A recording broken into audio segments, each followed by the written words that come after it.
Shalom bagi kita semuanya. Firman Tuhan untuk kita hari ini dari Kisah Para Rasul pasal 25. Paulus di hadapan Festus naik banding kepada Kaisar. 3 hari sesudah tiba di provinsi itu, berangkatlah Festus dari Kaisarea ke Yerusalem. Di situ imam-imam kepala dan orang-orang Yahudi yang terkemuka datang menghadap dia dan menyampaikan dakwaan terhadap Paulus. Kepadanya mereka meminta suatu anugerah yang merugikan Paulus, yaitu untuk menyuruh Paulus datang ke Yerusalem, sebab mereka sedang membuat rencana untuk membunuh dia di tengah jalan. Tetapi Festus menjawab bahwa Paulus tetap ditahan di Kaisarea dan bahwa ia sendiri bermaksud untuk segera kembali ke sana. Katanya, "Karena itu baiklah orang-orang yang berwenang di antara kamu turut ke sana bersama-sama dengan aku dan mengajukan dakwaan terhadap dia jika ada kesalahannya." Festus tinggal tidak lebih daripada 8 atau 10 hari di Yerusalem. Sesudah itu ia pulang ke Kaisarea. Pada keesokan harinya ia mengadakan sidang pengadilan dan menyuruh menghadapkan Paulus. Sesudah Paulus tiba di situ, semua orang Yahudi yang datang dari Yerusalem berdiri mengelilinginya dan mereka mengemukakan banyak tuduhan berat terhadap dia yang tidak dapat mereka buktikan. Sebaliknya Paulus membela diri, katanya, "Aku sedikit pun tidak bersalah, baik terhadap hukum Taurat orang Yahudi maupun terhadap bait Allah atau terhadap Kaisar." Tetapi Festus yang hendak mengambil hati orang Yahudi menjawab Paulus, katanya, "Apakah engkau bersedia pergi ke Yerusalem supaya engkau dihakimi di sana di hadapanku tentang perkara ini?" Tetapi kata Paulus, "Aku sekarang berdiri di sini di hadapan pengadilan Kaisar, dan disinilah aku harus dihakimi. Seperti engkau sendiri tahu benar-benar sedikit pun aku tidak berbuat salah terhadap orang Yahudi. Jadi jika aku benar-benar bersalah dan berbuat sesuatu kejahatan yang setimpal dengan hukuman mati, aku rela mati. Tetapi jika apa yang mereka tuduhkan itu terhadap aku ternyata tidak benar, tidak ada seorang pun yang berhak menyerahkan aku sebagai suatu anugerah kepada mereka. Aku naik banding kepada Kaisar." Setelah berunding dengan anggota-anggota pengadilan, Festus menjawab, "Engkau telah naik banding kepada Kaisar, jadi engkau harus pergi menghadap Kaisar." Paulus di hadapan Agripa dan Bernike.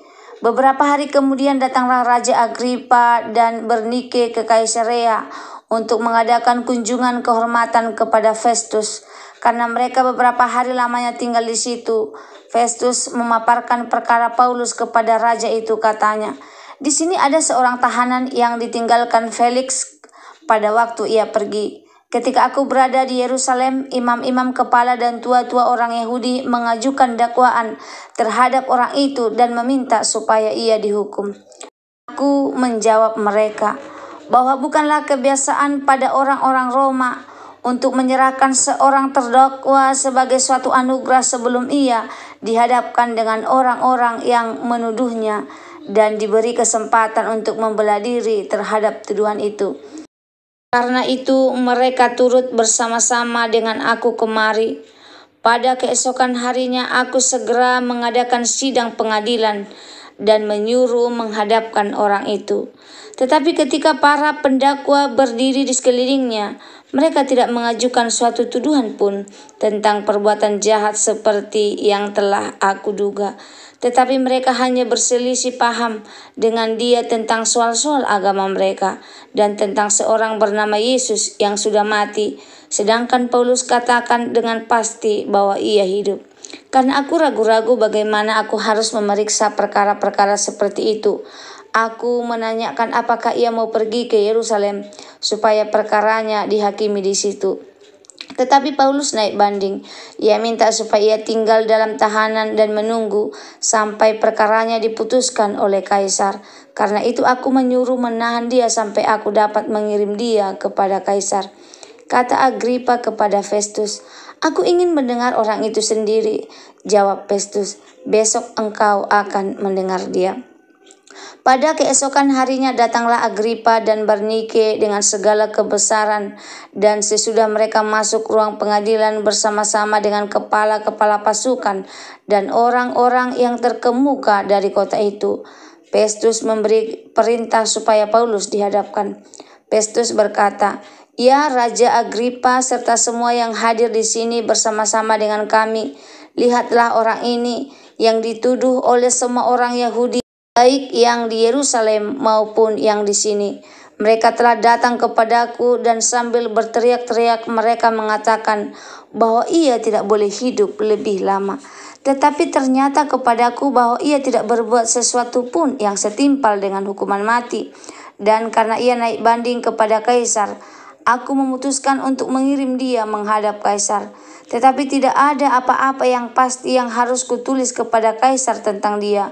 Itulah sebabnya aku menghadapkan dia di sini kepada kamu semua, terutama kepadamu Raja Agripa, supaya setelah diadakan pemeriksaan, aku dapat menuliskan sesuatu. Sebab pada hematku tidaklah wajar untuk mengirim seorang tahanan yang tidak menyatakan tuduhan-tuduhan yang diajukan terhadap dia."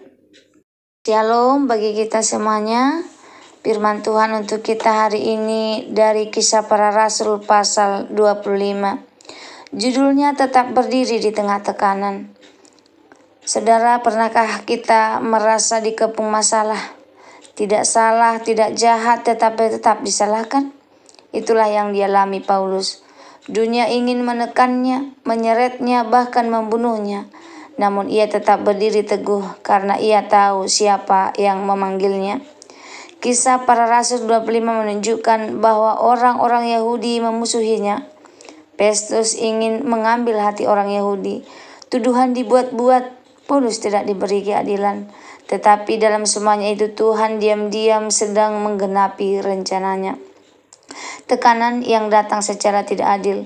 Para imam kepala datang kepada Festus bukan untuk mencari kebenaran, tetapi mencari peluang membunuh Paulus. Kadang dunia seperti itu, orang bisa menekan kita dengan gosip, fitnah, salah paham, dan rencana buruk. Tetapi lihat ini, Tuhan tidak izinkan rencana jahat itu terlaksana.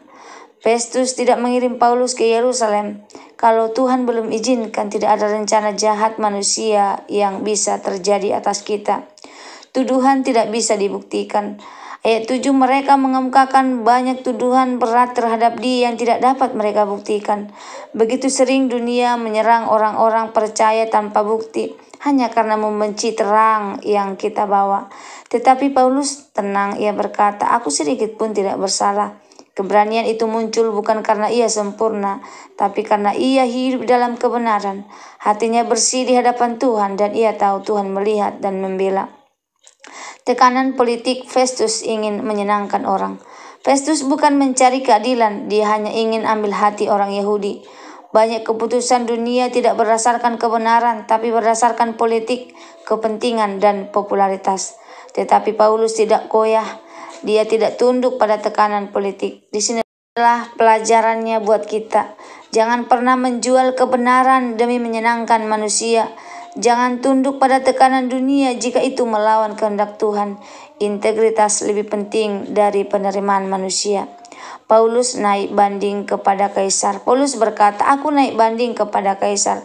Ini bukan sekedar strategi hukum, ini adalah cara Tuhan mengirim Paulus ke Roma, seperti yang sudah dinubuatkan Yesus sebelumnya dalam Kisah 23:11. Perhatikan, tuduhan jahat membawa Paulus ke pengadilan. Pengadilan membawa Paulus naik banding. Naik banding membawa Paulus ke Roma, dan Roma tempat Paulus bersaksi kepada bangsa-bangsa. Musuh bermaksud menghancurkan Paulus, tetapi Tuhan memakai itu untuk menggenapi tujuannya. Kesaksian Paulus menjadi terang bagi raja. Raja Agripa ingin mendengar Paulus. Para pejabat tinggi dan orang-orang penting hadir. Tuhan sedang membuka panggung besar. Kadang kita masuk ke ruangan yang tidak kita pilih, ruang rapat sulit, pengadilan, kantor atasan, atau situasi genting. Tetapi Tuhan ingin memakai kita untuk bersaksi di tempat itu. Tuhan tidak sedang menghukum Paulus, Tuhan sedang menaikkan pangkat pelayanannya. Aplikasi firman Tuhan untuk kita hari ini. Yang pertama, tekanan tidak berarti Tuhan meninggalkan kita. Kadang tekanan adalah jalan untuk membawa kita ke rencana Tuhan yang lebih besar. Yang kedua, Tuhan selalu punya cara melindungi kita dari rencana jahat. Orang bisa merencanakan yang buruk, tetapi kuasa Tuhan yang memutuskan akhir cerita. Yang ketiga, Tuhan berdiri dalam kebenaran. Integritas adalah benteng terkuat kita. Yang keempat, ketika jalan terasa buntu, Tuhan sedang membuka pintu baru. Naik banding Paulus tampak seperti langkah terpaksa, tetapi itulah pintu menuju panggilan tertinggi. Yang kelima, tekanan adalah kesempatan untuk bersaksi. Di depan raja, pemimpin, pejabat, bahkan musuh, Paulus tetap bersaksi tentang Kristus. Saudaraku, mungkin hari ini Anda menghadapi ketidakadilan, Anda menghadapi fitnah, Anda ditekan, Anda dianggap salah padahal Anda benar, atau Anda merasa sendiri dalam perjuangan rohani. Ingat, Tuhan memegang kendali. Seperti Paulus, tetaplah berdiri teguh. Tidak ada rencana manusia yang lebih kuat dari rencana Allah. Dan ketika saudara tetap berada di pihak kebenaran, Tuhan sendirilah yang akan membuka jalan, membela, dan meninggikan saudara. Semoga firman Tuhan hari ini menjadi berkat bagi kita. Terima kasih, Tuhan Yesus memberkati. Shalom.